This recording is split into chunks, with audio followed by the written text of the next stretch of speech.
London, 1814. Lady Theodora Thornhill stared vacantly at her reflection in the gilded mirror as her lady's maid arranged her dark curls for the evening's ball. The diamonds at her throat, her late husband's parting gift, caught the candlelight and sparkled with cruel irony. How fitting that the Duke of Wexford's final present should be so cold and brilliant, much like the man himself. "Will you be requiring anything else, Your Grace?" her maid inquired, stepping back to admire her handiwork. "No, thank you, Mary. That will be all." The door closed softly, and Theodora allowed her practiced smile to fall away. 2 years a widow at the age of 26, and still the tongue whispered behind their fans. Poor Duchess of Wexford, married at 18 to a man 30 years her senior, now left alone with nothing but a grand title and a grander fortune. What they failed to understand was that her widowhood had brought the first true freedom she had ever known. "I shall never marry again," she whispered to her reflection, rehearsing the sentiment she had expressed countless times to her dearest friend, Lady Eleanor. Love is a pretty fiction sold to young girls before they are bartered away like prized cattle. Her marriage had been arranged by her father, a gentleman with a noble lineage but dwindling coffers. The Duke had wanted a young, fertile bride to secure his succession. Theodora had failed in that duty, and endured his disappointment for 6 interminable years. The carriage journey to Almack's assembly rooms was mercifully short. As the Duchess of Wexford, Theodora enjoyed the privilege of a voucher to the most exclusive gathering in London, where marriages were made and broken by the approval or disdain of society's arbiters. "Lady Jersey approaches," murmured her companion, a poor relation who served as her chaperone despite Theodora's widowed status. The formidable patroness of Almack's glided toward her. "Your Grace, how delightful to see you. You look positively radiant this evening." "Lady Jersey, you are too kind." Theodora offered the expected curtsy. "I simply must introduce you to a particular gentleman who has just arrived from his country estate. The Earl of Fairbrook, a most eligible bachelor." Before Theodora could formulate a polite refusal, Lady Jersey had taken her elbow, steering her through the crowd with the determination of a general leading troops to battle. "Your Grace, may I present Yorke Fairbrook, the Earl of Fairbrook. My lord, Her Grace the Duchess of Wexford." The man who turned at Lady Jersey's introduction was not what Theodora had expected. Tall and broad-shouldered, with eyes the color of a stormy sea and dark hair that curled rebelliously at his collar, he appeared distinctly uncomfortable in his formal attire, as though he would rather be astride a horse on his estate than engaged in the pretensions of London society. He bowed precisely. "Your Grace." "It is an honor." "My lord." She curtsied, noting the calluses on his hands as he took hers, unusual for a nobleman. "I trust you are enjoying your time in London." "I find it rather like a well-staged theatrical production," he replied with unexpected candor. "Everyone performing their assigned roles with varying degrees of conviction." Lady Jersey tittered nervously. "Lord Fairbrook has been abroad for many years. He has only recently returned to claim his title after his brother's passing." "My condolences on your loss," Theodora offered automatically. Something flickered in his eyes, pain, quickly masked. "Thank you. Though I confess, I knew my brother little in adulthood. We were estranged." Lady Jersey, clearly regretting her choice of introduction topic, brightened artificially. "Perhaps your Grace might stand up with Lord Fairbrook for the next set? I believe it is to be a country dance." Theodora opened her mouth to decline. She had not danced since her husband's death, but the Earl spoke first. "I would be honored, Your Grace, though I must warn you that my years abroad have done little to improve my dancing. I may prove a hazard to your slippers." The unexpected humor in his tone caught her off guard, and Theodora found herself accepting his outstretched hand. As they took their places in the set, She observed him more closely. There was something distinctly unusual about the Earl of Fairbrook, a frankness that bordered on impropriety yet remained within the bounds of acceptable conversation. "You mentioned you were abroad, my lord. Where did your travels take you?" "India, primarily.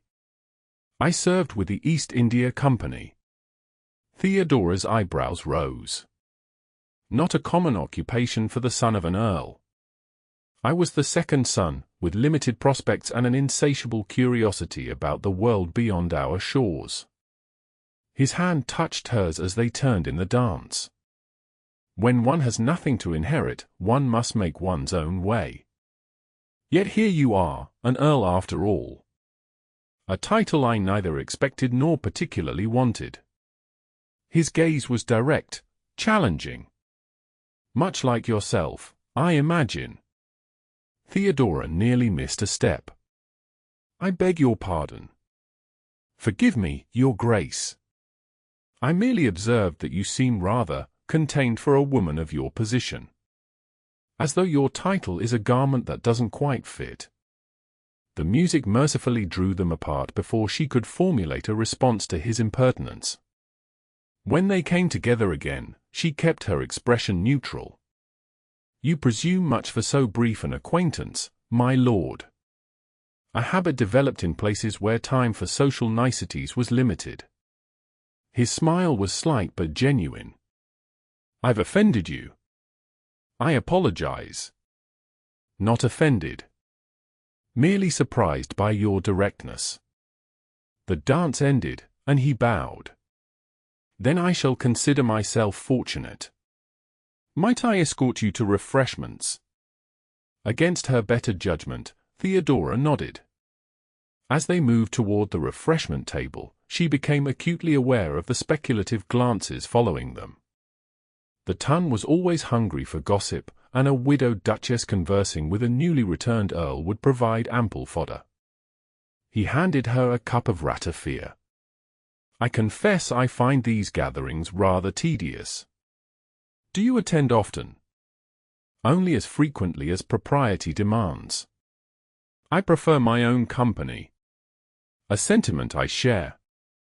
He sipped his drink.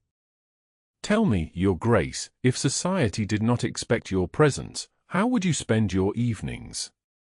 The question was startlingly intimate, yet posed with such genuine curiosity that Theodora found herself answering truthfully.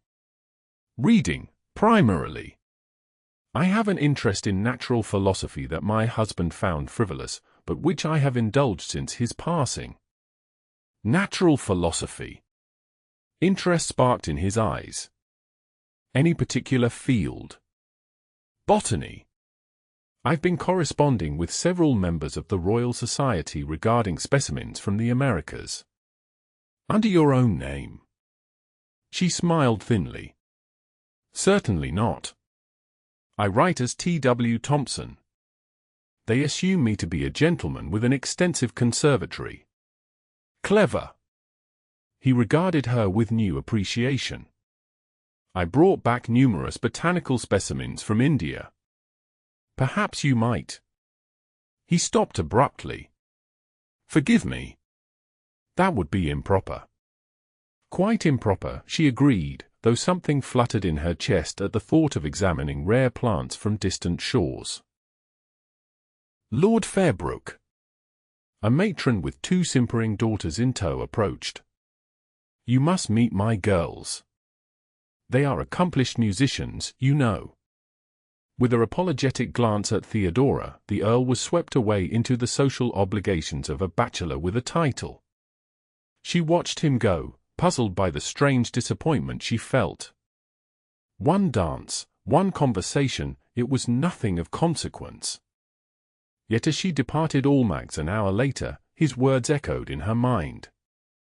"A title I neither expected nor particularly wanted. Much like yourself, I imagine." He had seen through her carefully constructed facade with unsettling ease. The thought should have discomfited her, yet instead she found herself wondering when they might converse again. Ridiculous, she chided herself as her carriage rolled through darkened London streets. He is simply another fortune-hunting nobleman. But in the privacy of her bedchamber that night, as her maid removed the diamonds from her throat, Theodora caught herself recalling the calluses on his hands and the weathered bronze of his skin, signs of a man who had lived in the world, rather than merely inherited his place in it. Such thoughts were dangerous, she knew. She had built her widowed life carefully, constructing walls of propriety and independence. Lord Fairbrook's direct manner represented a threat to those defences, one she could ill afford to entertain. "I will never love again," she whispered to the darkness, but for the first time since her husband's death, the words rang hollow. The invitation arrived 3 days later, delivered by a liveried footman to her Mayfair residence.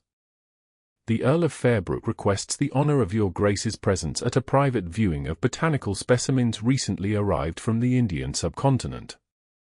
Tomorrow afternoon, 2 o'clock.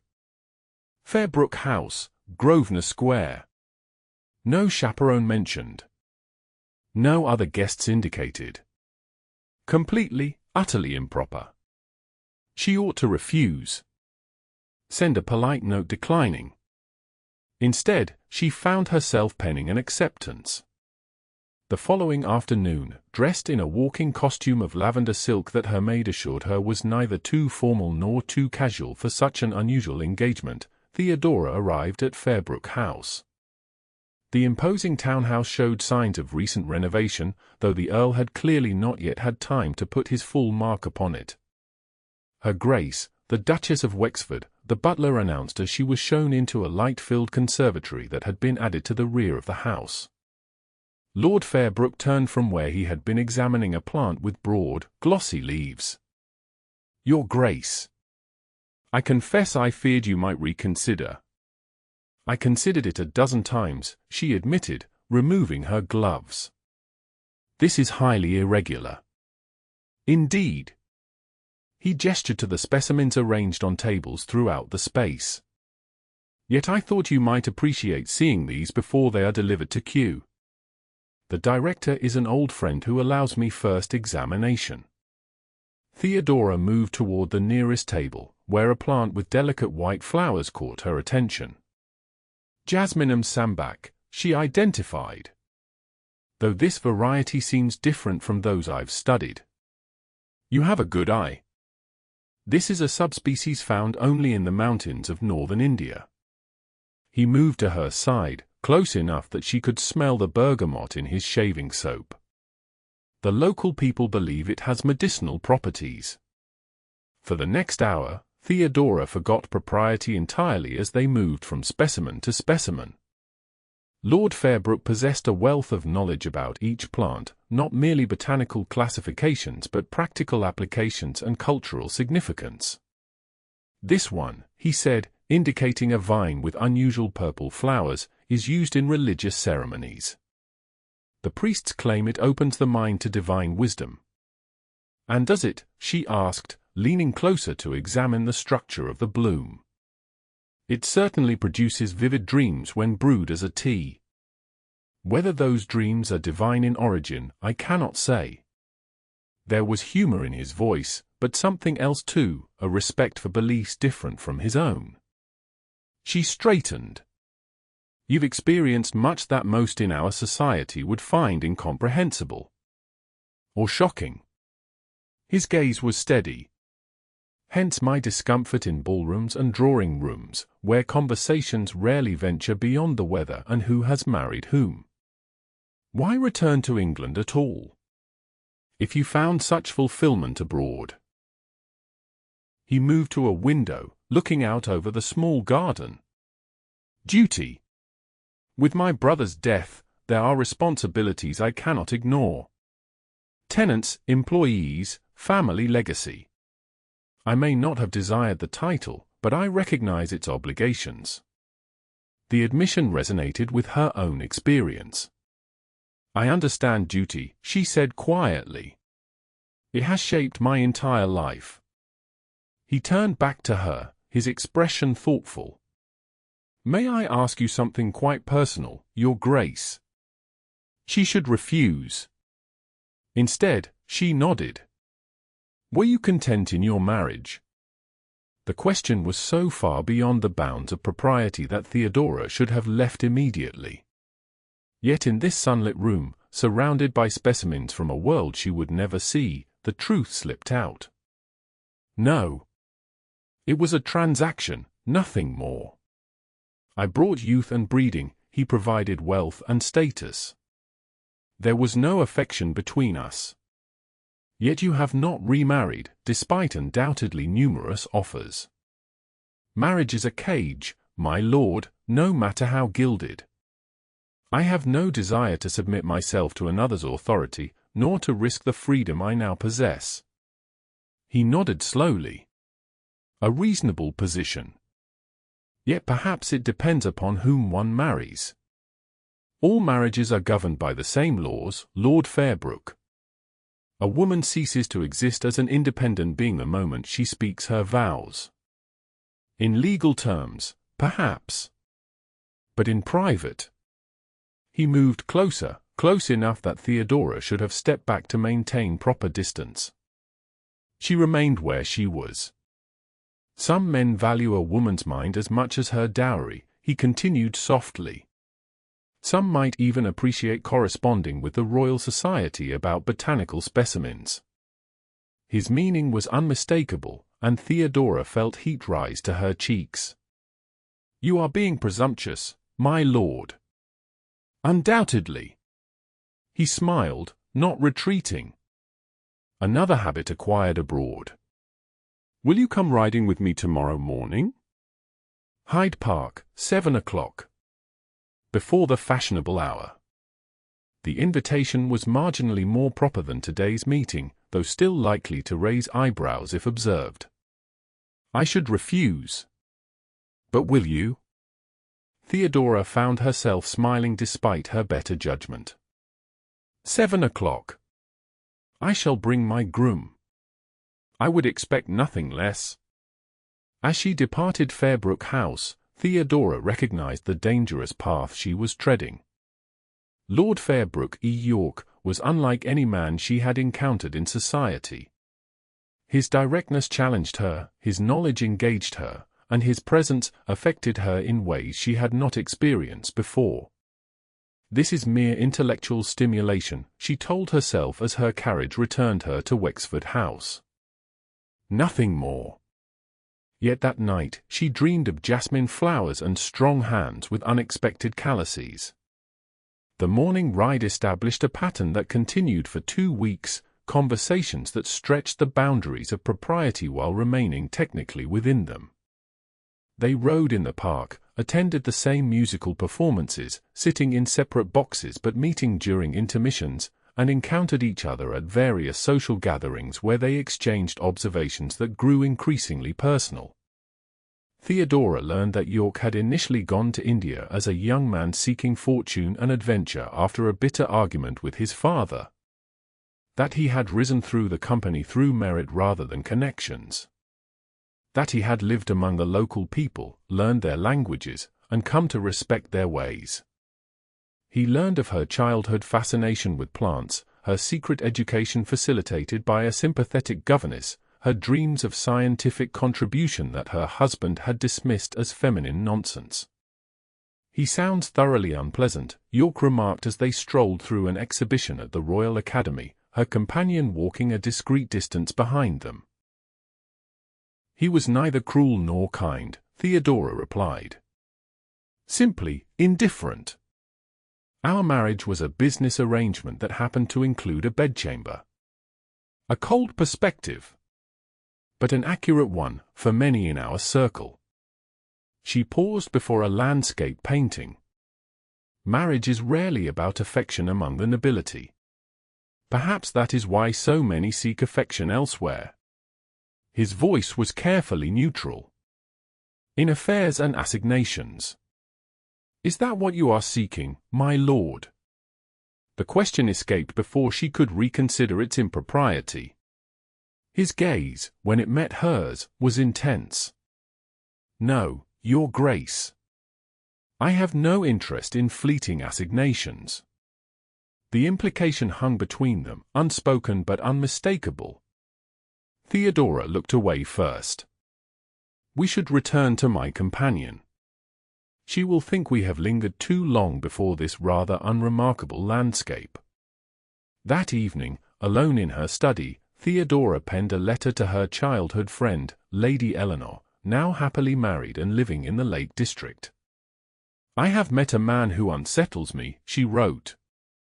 He speaks as though the usual rules of society do not apply to him, asks questions no gentleman would dare, and worst of all, I find myself answering with equal candor. I am past the age of girlish infatuation, yet I think of him constantly. Tell me I am being foolish, Eleanor. Remind me why I vowed never to surrender my independence again. Eleanor's reply arrived with surprising speed. My dearest Thea, you asked me to remind you of your vow, but instead I shall remind you of something else. Your husband was not a man but a title with a fortune attached. If you have found someone who sees the woman beneath the Duchess, who values your mind and respects your spirit, then perhaps you should reconsider what independence truly means. Is it living alone with your books and correspondence, or is it sharing your life with someone who treats you as an equal? Love, Eleanor. The letter troubled Theodora more than it comforted her. She had constructed her widowed life carefully, building walls to protect the freedom she had gained. Yorke Fairbrook represented a threat to those defenses, not because he sought to control her, but because he tempted her to lower her guard willingly. The annual Fitzwilliam Ball provided the setting for their next encounter. Theodora had accepted the invitation out of obligation rather than desire, expecting the usual tedium of such events. She did not expect to find herself watching the entrance, hoping for a glimpse of a particular tall figure. When he appeared, she felt an absurd flutter in her chest. He was striking in formal attire, though she could see in the set of his shoulders that he remained uncomfortable in such settings. His eye scanned the ballroom, and when they found her, his entire countenance brightened. It was enough to make a sensible widow of 26 feel like a debutante again. Protocol prevented him from approaching her directly. Instead, he made his way to their mutual acquaintance, Lady Jersey, who predictably brought him to where Theodora stood with several other ladies. Lord Fairbrook, you remember the Duchess of Wexford? Lady Jersey said with the satisfaction of a matchmaker whose schemes were proceeding apace. Indeed. Your Grace. He bowed precisely. You look particularly lovely this evening. The other ladies tittered behind their fans, clearly speculating on the nature of their acquaintance. Theodora maintained her composure despite the warmth in his gaze. Thank you, my lord. I trust you are well. Exceedingly so, now. The words were conventional, the tone was not. Might I hope for a dance later this evening? My dance card is not yet full. He smiled as though she had said something far more significant. Then I shall claim the supper dance, if I may. As he moved away to greet other guests, Lady Harrington leaned close to Theodora. My dear, the Earl seems quite taken with you. And such a handsome man, despite those foreign manners. We are merely acquaintances, Theodora replied, though even she could hear the falsehood in her words. Well, acquaintances have become more on far less encouragement, Lady Harrington observed shrewdly. He would be quite a catch, title and fortune aside. Rumour has it he's brought back considerable wealth from India. I have no need of another man's fortune, Lady Harrington. Theodora's tone cooled noticeably. Nor another husband. Of course, dear. You are most comfortably situated. The older woman patted her arm. But companionship is its own treasure, is it not? Especially with someone so vibrant. The observation lingered as Theodora moved through the early part of the evening, engaging in the expected social rituals while aware of Yorke's presence across the room. When at last the supper dance was announced, she felt an anticipation that both thrilled and alarmed her. "Your Grace!" He appeared at her side, offering his arm. The waltz was still considered somewhat scandalous, though gradually gaining acceptance in the most fashionable circles. As Yorke's hand settled at her waist, Theodora was acutely conscious of the intimacy of the dance, and of the eyes watching them. "We are causing speculation," she murmured as they turned. "Does that concern you?" "It should. A widow's reputation is both her shield and her prison." His hand tightened slightly at her waist. "What if I told you I have no patience for society's arbitrary judgments? That I care only for your good opinion? I would say you have spent too long away from England, my lord. Here, reputation is everything. And yet, it seems a poor exchange for happiness." The word hung between them as they moved across the floor. Happiness. Had she ever truly experienced it? Contentment, yes. Satisfaction in her independence, certainly. But happiness? "What is it you want from me, Lord Fairbrook?" she asked, her voice barely audible above the music. His eyes held hers. "Everything you are willing to give, Theodora. And nothing you are not." The use of her given name, in such a public setting, should have shocked her. Instead, it sent a thrill through her body that had nothing to do with propriety and everything to do with the way he looked at her, as though she were precious and fascinating and desired all at once. The music ended too soon. As they parted, he retained her hand a moment longer than necessary. "Meet me on the terrace in 10 minutes, he said softly. "Please." She should refuse. It would be scandalous to meet a gentleman alone, even briefly, at such an event. She nodded once and moved away, her heart pounding beneath her composed exterior. The spring night was cool but not uncomfortable as Theodora slipped through the French doors onto the terrace. Lanterns illuminated the stone balustrade and the formal gardens beyond, but discreet shadows remained between the pools of light. She found Yorke waiting in one such shadow, his tall figure outlined against the garden beyond. "I wasn't certain you would come," he said as she approached. "Nor was I." She drew her shawl closer around her shoulders. "This is imprudent." "Exceedingly." He stepped closer. "Yet I find I can no longer maintain the pretense that my interest in you is merely that of a friend or acquaintance." Theodora's breath caught. "What precisely is your interest, my lord?" "I think you know." His voice had deepened. "I think you feel it too, this connection between us. Something I have never experienced before, with anyone. You speak of attraction. A physical response."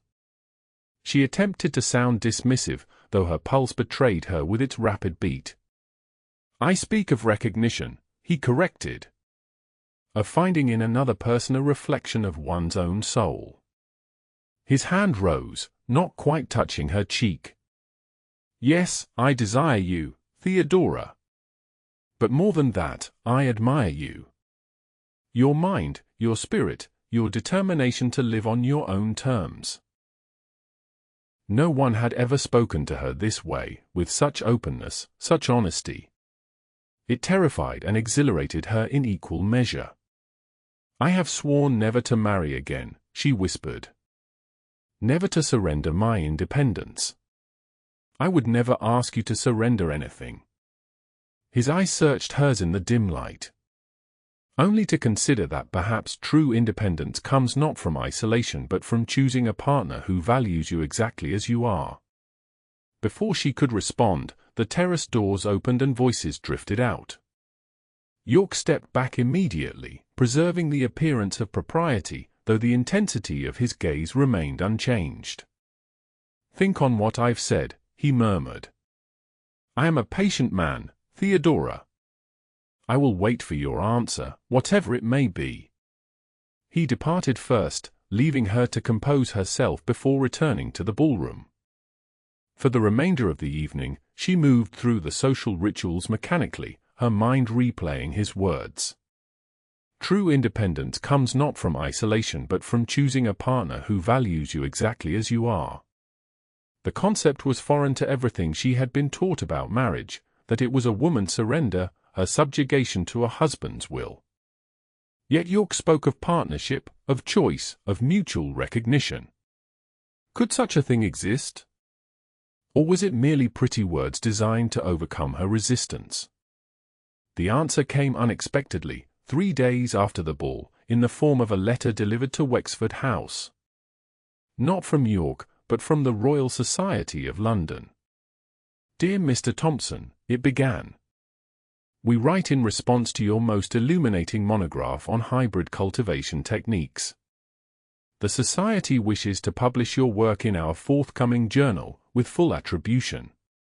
Additionally, we would be honored if you would consider presenting your findings at our next gathering of members. Please advise if this would be agreeable. Theodora stared at the letter in disbelief.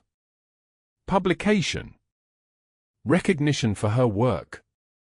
Everything she had secretly desired but never expected to receive. Her first instinct was to share the news with Yorke, a realization that startled her with its immediacy. Instead, she penned a careful response to the Society, explaining that Mr. Thompson was unfortunately indisposed and unable to present in person, but would be honored to have his work published. The next morning brought another delivery, a small wooden box bearing Fairbrook's seal. Inside, nestled in velvet, lay a perfect specimen of Jasminum sambac, pressed and preserved, with a note in Yorke's bold handwriting. Beauty preserved yet still itself. Like independence within companionship, the flower loses nothing of its essence in this form. It merely exists differently. Why? The gesture, so perfectly aligned with their conversations, with her interests, with the thoughts that had occupied her mind since their encounter on the terrace, brought tears to her eyes. Not grand jewels or conventional courtship gifts, but a rare botanical specimen with a message that spoke directly to her deepest concerns. She was still contemplating a response when her butler announced an unexpected visitor. Lady Eleanor Westmoreland, Your Grace. Theodora rose in surprise as her childhood friend entered the drawing-room. Eleanor! What on earth are you doing in London? Your letter gave no hint of travel plans. Eleanor, a petite blonde with a determined expression, embraced her warmly. Because I had none until I read your letter. You sounded so confused, so unlike yourself, that I decided this conversation required my presence rather than my correspondence. Once tea had been served and they were alone, Eleanor leaned forward. Now, tell me everything about this man who has you questioning your most firmly held convictions. For the next hour, Theodora did just that, describing her encounters with Yorke, his unconventional background, his direct manner, and most significantly, his respect for her intellectual pursuits. And he knows about your botanical work? Your correspondence with the Royal Society? Eleanor asked, clearly impressed. Not only knows but values it. He brought specimens specifically for me to examine, Eleanor. And now this. She showed her friend the preserved jasmine and its accompanying note. Eleanor studied both, her expression thoughtful. This is not the gesture of a man merely seeking a convenient match or a physical dalliance. This is. She looked up, smiling. This is quite romantic, Thea. Romantic. Theodora tested the word. I suppose it is. The question is, what will you do about it? You've spent years declaring you would never remarry, never risk your independence. Does this man change that? I don't know. Theodora's voice was barely audible. The thought of marriage still terrifies me. Of becoming, legally, his possession. Then don't marry him, Eleanor said simply. What? If marriage is truly what you fear, rather than intimacy or love itself, then perhaps marriage is not the only option. Eleanor's eyes twinkled with mischief. You are a wealthy widow. He is clearly a man who disregards convention when it suits him.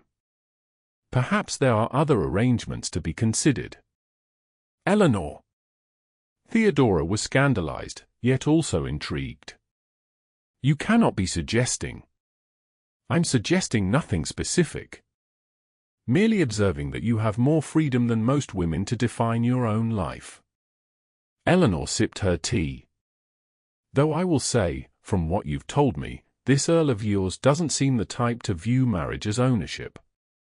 He's not my Earl, Theodora protested automatically. Isn't he? Eleanor smiled knowingly. You light up when you speak of him, Thea. I haven't seen that spark in you since we were girls. The observation lingered after Eleanor departed, leaving Theodora to confront the truth she had been avoiding. She was falling in love with Yorke Fairbrook. Despite her vows never to risk her heart or her independence again, despite the rational arguments against such entanglements, she found herself drawn to him with an intensity that defied logic. She had just resolved to send him a note, though what it would say, she had not yet determined, when her butler appeared with a grave expression. Your Grace, there is a matter requiring your attention. A gentleman to see you, most urgently. Lord Fairbrook, she asked, her heart quickening. No, Your Grace. A Mr. Simmons, representing the Royal Society of London. Theodora felt the blood drain from her face. Show him in. Mr. Simmons proved to be an elderly gentleman with spectacles and a nervous demeanor. He bowed deeply. Your Grace, thank you for receiving me without notice. I come on a matter of some delicacy. Please sit, Mr. Simmons. How may I assist the Royal Society? She maintained a composed expression, though her hands trembled slightly. It concerns a Mr. T.W. Thompson, with whom the Society has corresponded regarding botanical matters. He cleared his throat uncomfortably. We have received information suggesting that Mr. Thompson may not be, that is to say, that the identity of the correspondent may not be as represented. Indeed. She kept her voice neutral. And what interest would the Duchess of Wexford have in such a matter? Forgive me, Your Grace, but our information suggests that you yourself may be the author of the works attributed to Mr. Thompson. He adjusted his spectacles.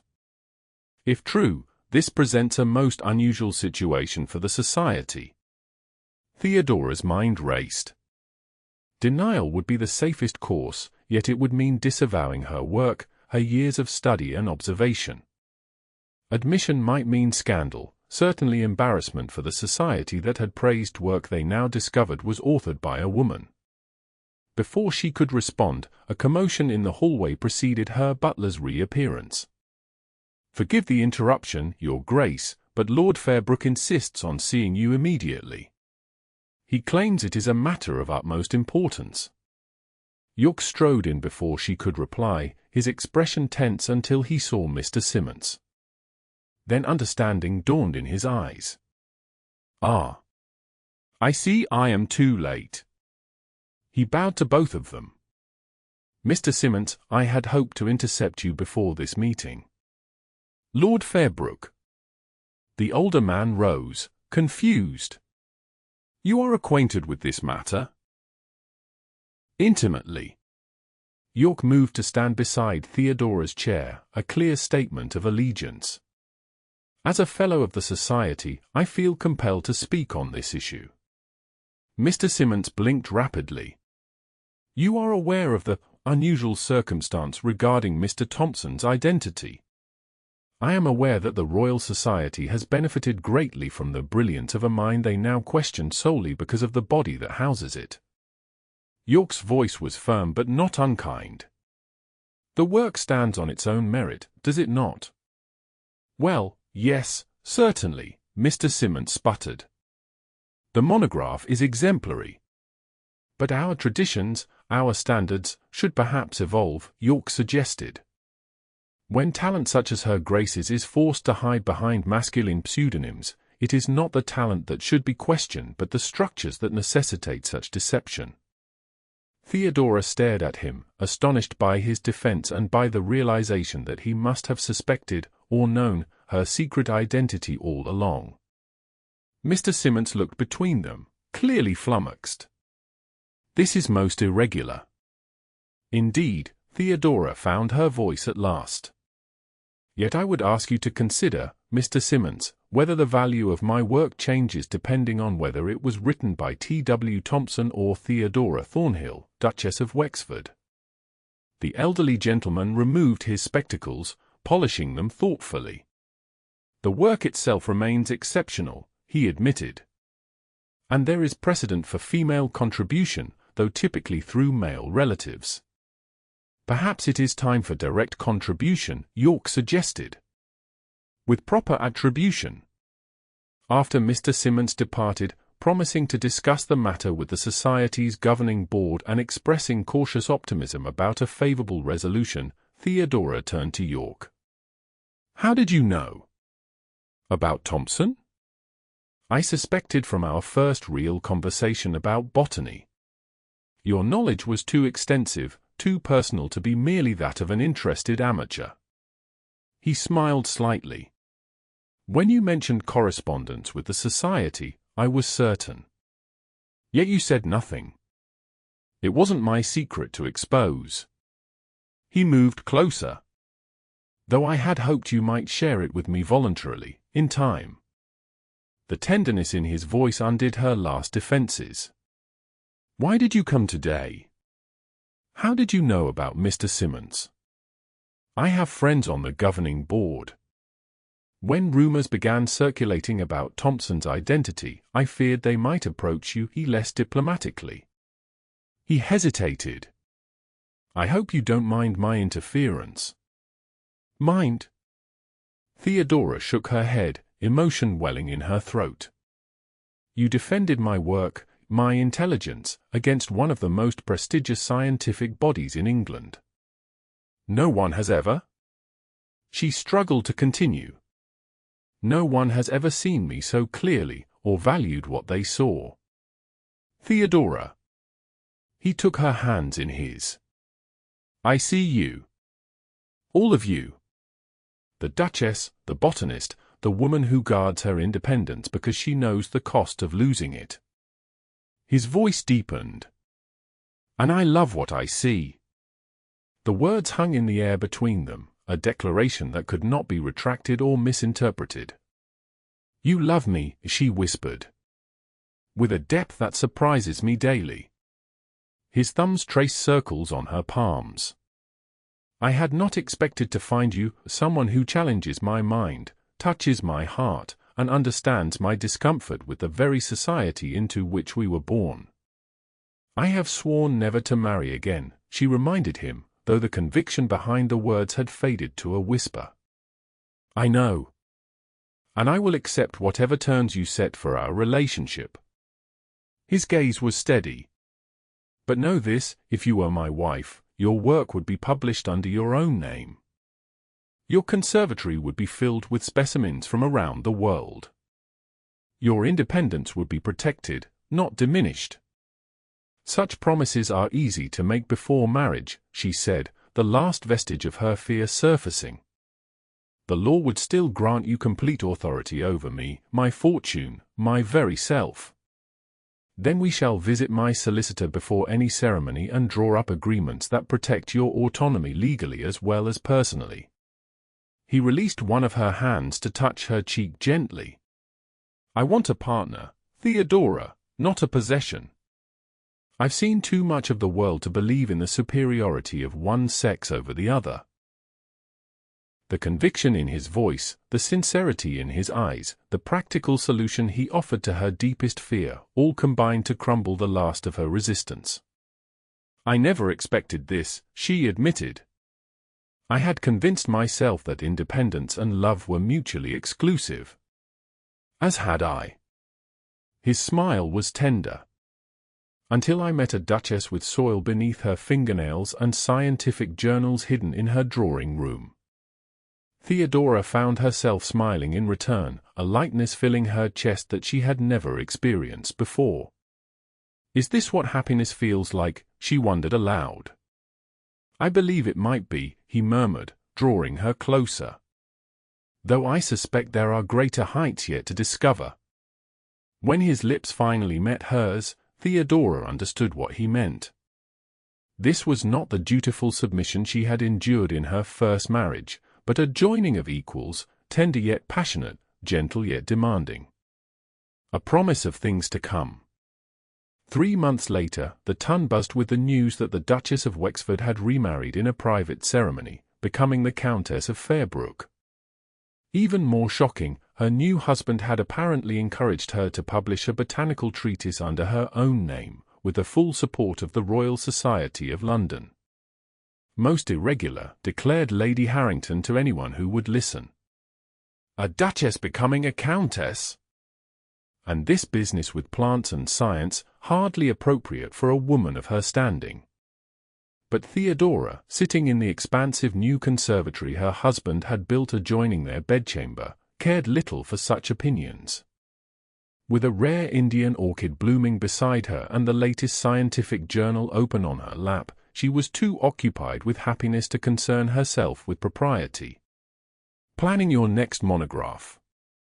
Yorke asked, entering with 2 cups of tea and settling beside her on the chaise.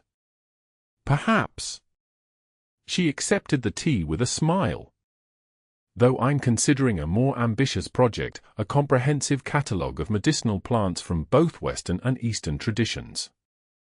Ambitious indeed. His free hand found hers. But entirely within your capabilities. The simple confidence in his tone still had the power to warm her heart. In the months since their marriage, he had proven true to every promise, protecting her independence while offering a partnership she had never imagined possible. I was wrong, you know, she said softly. About what? When I said I would never love again. She met his gaze, allowing him to see the depth of her feeling. I simply hadn't met the right man. And I hadn't found the right duchess. He leaned forward to kiss her, a gesture that still sent her heart fluttering like a girl's. Though I believe the Countess suits you even better.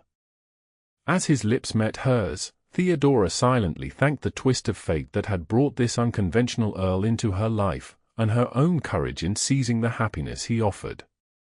True independence, she had discovered, was not the absence of connection but the freedom to choose it, on one's own terms. And in Yorke's arms, she had found both freedom and love, a combination she had once believed impossible.